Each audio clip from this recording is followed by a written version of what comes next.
Hello friends, ये class 10th के science के जो सेंटर परीक्षा हुआ है उसका मैं ऑब्जेक्टिव 1 से लेकर 80 तक मैं यहाँ करा रहे हैं। तो मेरा यहाँ पे पहला क्वेश्चन स्टार्ट होता है।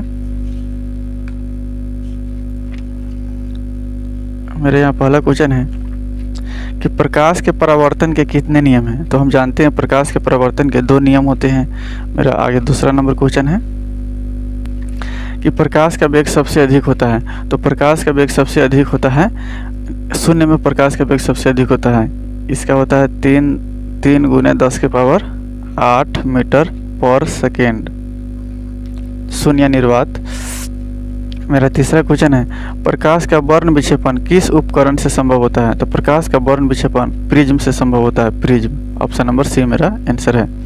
आगे मेरा क्वेश्चन है सामान्य नेत्र के लिए स्पष्ट दृष्टि की न्यूनतम दूरी कितनी होती है। तो हम जानते हैं सामान्य नेत्र के लिए स्पष्ट दृष्टि की न्यूनतम दूरी 25 सेंटीमीटर होते हैं। ये बहुत ही अच्छा क्वेश्चन है। आगे मेरा 5वां नंबर क्वेश्चन है कि एक प्रिज्म कितने सतहों से घिरा होता है। तो एक प्रिज्म 5 सतहों से घिरा होता है। आगे मेरा क्वेश्चन है किस दर्पण से हमेशा वस्तु से छोटा प्रतिबिंब प्राप्त होता है। तो उत्तल दर्पण मेरा आंसर होगा। और 7वां नंबर क्वेश्चन है यहाँ विद्युत विभव कैसा राशि है। तो विद्युत विभव अदिश राशि है। तो चलिए देखते हैं आगे 8 नंबर क्वेश्चन को। 8 नंबर क्वेश्चन है साइड मिरर के रूप में प्रयुक्त होता है। तो साइड मिरर के रूप में प्रयुक्त होता है उत्तल दर्पण का। और 9 नंबर क्वेश्चन है जब प्रकाश की किरणें हवा से कांच में प्रवेश करती है तो मुड़ जाती है। तो हवा से कांच में प्रवेश करती है तो अभिलंब के निकट मुड़ जाती है। तो मेरा ऑप्शन बी होगा।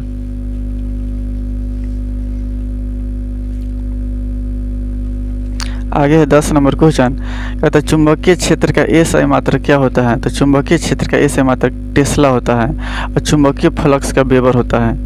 और यहाँ पे मेरा दिया हुआ है 11 नंबर क्वेश्चन, समांतर क्रम में जुड़े 2 प्रतिरोध को जिनके प्रतिरोध R1 तथा R2 है तो इसका समतुल्य प्रतिरोध निकाले।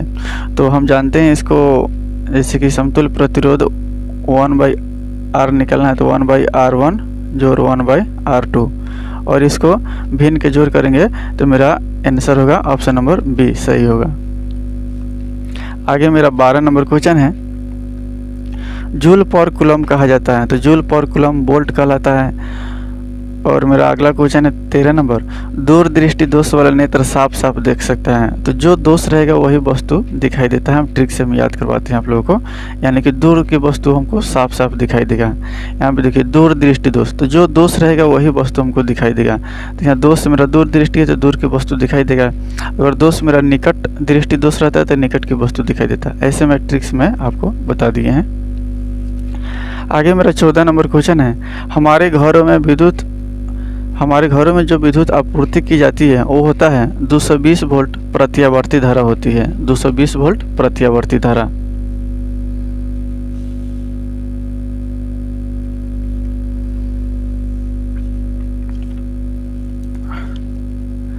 आगे मेरा 15 नंबर क्वेश्चन है लघुपतन के समय विद्युत धारा का मान होता है। लघुपतन के समय जब शॉर्ट सर्किट होता है तो विद्युत धारा का मान बहुत अधिक हो जाता है। तो मेरा ऑप्शन सी होगा। चलिए देखते हैं अगला क्वेश्चन 16 नंबर, कहता है बिजली सुचालक है। तो बिजली सुचालक है ग्रेफाइट का, जो ग्रेफाइट पेंसिल में होते हैं वो विद्युत का सुचालक होते हैं। तो मेरा ऑप्शन डी होगा। आगे है मेरा 17 नंबर क्वेश्चन, कहता है क्षारीय विलयन का पीएच मान कितना होता है। क्षारीय विलयन का पीएच मान कितना होता है। तो क्षारीय विलयन का पीएच मान 7 से अधिक होता है और अम्लीय बोलेगा तो 7 से कम होता है और उदासीन विलयन का 7 होता है। ये आप याद रखिएगा। आगे मेरा 18 नंबर क्वेश्चन है निम्नांकित में कौन विजातीय यौगिक है। तो मेरा प्लास्टर ऑफ पेरिस विजातीय यौगिक है, प्लास्टर ऑफ पेरिस। मेरा 19 नंबर क्वेश्चन है कहता है बेकिंग सोडा का रासायनिक सूत्र क्या है। तो मेरा ऑप्शन ए सही होगा NaHCO3। बेकिंग सोडा या सोडियम बाइकार्बोनेट या खाने वाला सोडा कहिए, ये मेरा ऑप्शन ए होगा सही। और धोवन सोडा बोलेगा तो Na2CO3 धोवन सोडा का ये हो जाएगा। तो चलिए मैं आगे क्वेश्चन करते हैं 20 नंबर।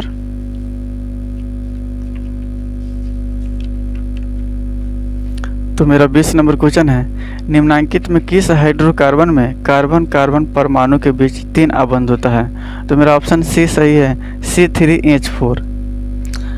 आगे मेरा 21 नंबर क्वेश्चन है CnH2n+2 किसका समान सूत्र है। तो +2 है तो एल्केन का होगा, ऐसे मैं बता दिए हैं CnH2n। इसका मैं एक वीडियो बना दिए हैं, वो आप जाकर देख लीजिएगा। और मेरा 22 नंबर क्वेश्चन है, कार्बनिक यौगिकों में कार्बन की संयोजकता कितनी होती है? तो 4 होता है। और 23 नंबर क्वेश्चन है, अम्ल राज्य में HCl और HNO3 का अनुपात होता है तो 3:1। हाइड्रोक्लोरिक अम्ल और HNO3 का अनुपात होता है 3:1। और मेरा 24 नंबर क्वेश्चन है, हमारा शरीर pH मान के किस सीमा में सही तरीके से कार्य करता है? तो 7.0 से 7.8 के बीच रहता है तो सही से हमारा शरीर कार्य करता है। और यहाँ पे 25 नंबर क्वेश्चन है, कौन सी धातु कमरे के ताप पर द्रव अवस्था में रहती है? कौन सी धातु कमरे के ताप पर द्रव अवस्था में रहती है? तो ब्रोमीन हो जाएगा। और धातु कहेगा तो पारा होगा। और आगे क्वेश्चन है, कहता है एसिटिल्डिहाइड का IUPAC नाम क्या है? तो मेरा एथेनॉल हो जाएगा, एथेनॉल। आगे है 27 नंबर क्वेश्चन, कहता है निम्नलिखित में कौन सी गैस धातुओं के वेल्डिंग में प्रयुक्त होता है? तो एथाइन होता है, धातुओं के वेल्डिंग में प्रयोग होता है एथाइन का। आगे है 28, निम्नलिखित में किस वैज्ञानिक ने त्रियक नियम दिया? तो डोबेराइनर ने त्रियक नियम दिया। ये काफ़ी अच्छा क्वेश्चन है। और 29 नंबर क्वेश्चन है, मेंडलीव की आवर्त सारणी में आवर्त की संख्या कितनी होती है? मेंडलीव के आवर्त सारणी में आवर्त की संख्या 7 होती है। आइए देखते हैं अगला क्वेश्चन।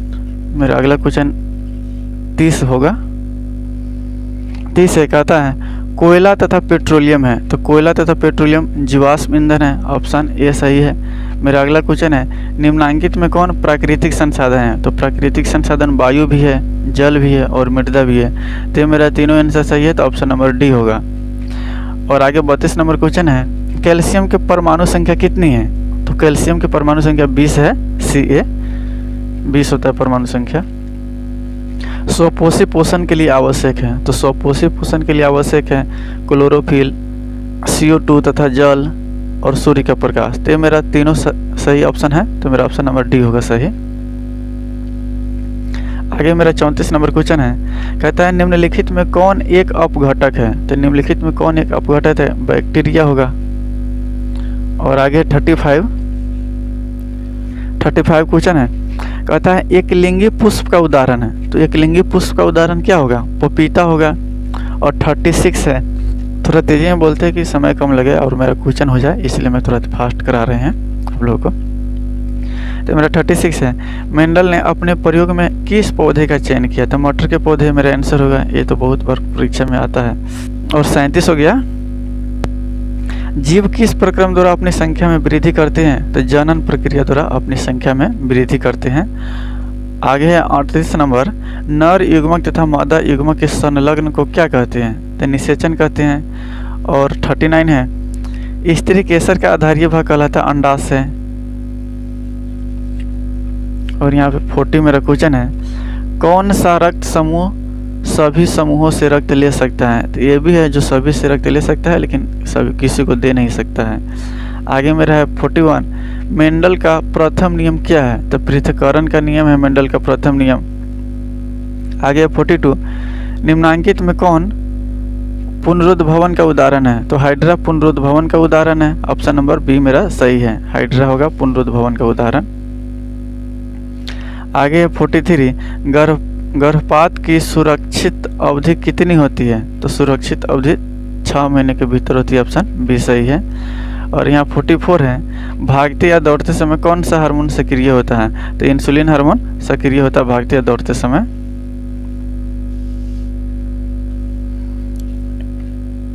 मेरा चलिए देखते हैं अगला क्वेश्चन।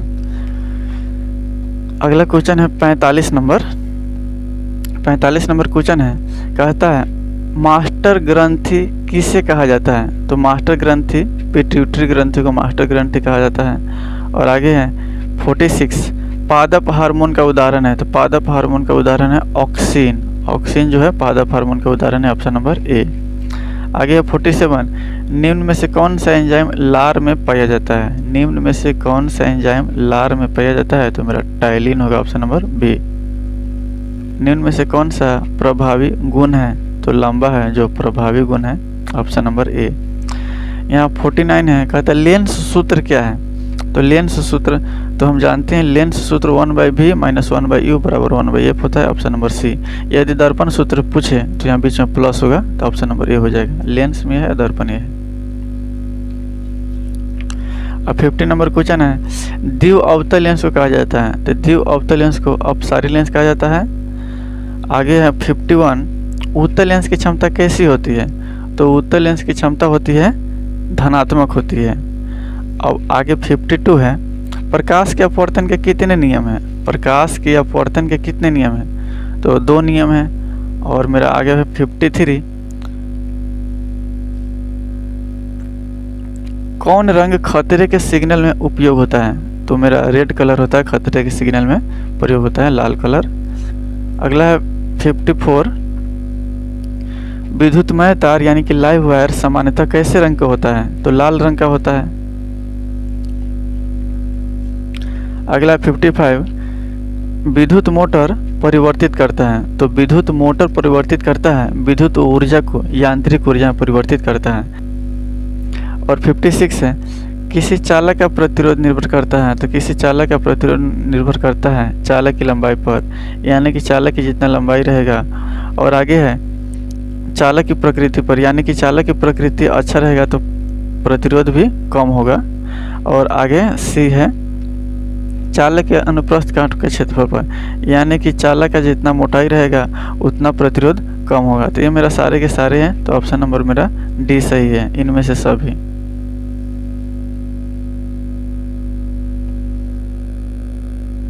आगे मेरा क्वेश्चन है 57, एक कूलम आवेश में इलेक्ट्रॉनों की संख्या कितनी होती है। तो एक कूलम आवेश में इलेक्ट्रॉनों की संख्या 6.25 × 10⁻18 होता है। तो ऑप्शन मेरा ए सही है। और 58 है, कौन नाभिकीय विखंडन को नियंत्रित करने में प्रयुक्त होता है। तो कैडमियम का रॉड होता है। तो कैडमियम का क्षार, यानी कि ऑप्शन नंबर सी मेरा सही है। आगे है 59, किस देश को पवनों का देश कहा जाता है। तो डेनमार्क को पवनों का देश कहा जाता है।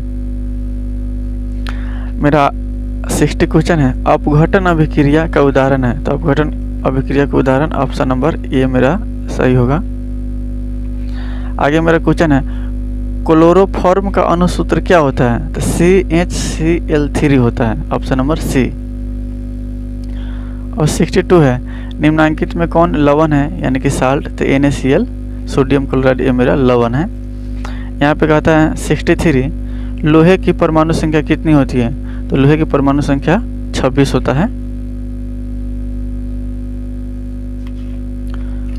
और 64 है, किस धातु को सरलता से काटा जा सकता है। तो ये बहुत ही अच्छा क्वेश्चन है, किस धातु को सरलता से काटा जा सकता है। तो सोडियम को Na। और यहाँ पे 65 है, हेमाटाइट निम्नलिखित में से किस धातु का अयस्क है। तो हेमाटाइट Ap का फेरस का अयस्क है, लोहा। मेरा अगला 66 नंबर क्वेश्चन है, धातु के ऑक्साइड होते हैं। तो धातु के ऑक्साइड होते हैं क्षारीय, और अधातु के ऑक्साइड होते हैं अम्लीय।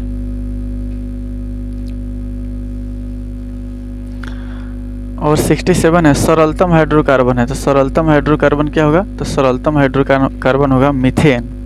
और 68 है, दही में कौन सा अम्ल पाया जाता है। तो दही में लैक्टिक अम्ल पाया जाता है। तो ऑप्शन नंबर मेरा बी सही है।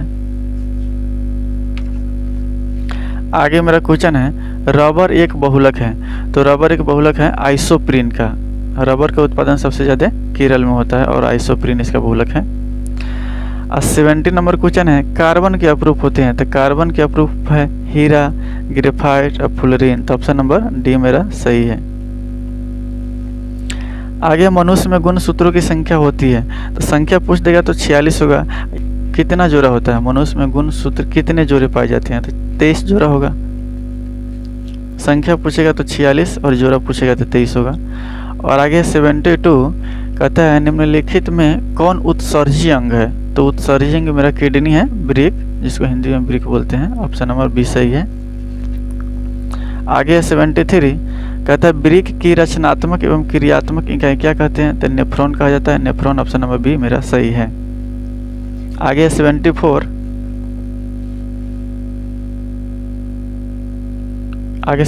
नंबर क्वेश्चन है, कहता है पाचन क्रिया पूर्ण होती है, तो पाचन क्रिया पूर्ण होती है छोटी आंत में पाचन क्रिया पूर्ण होती है।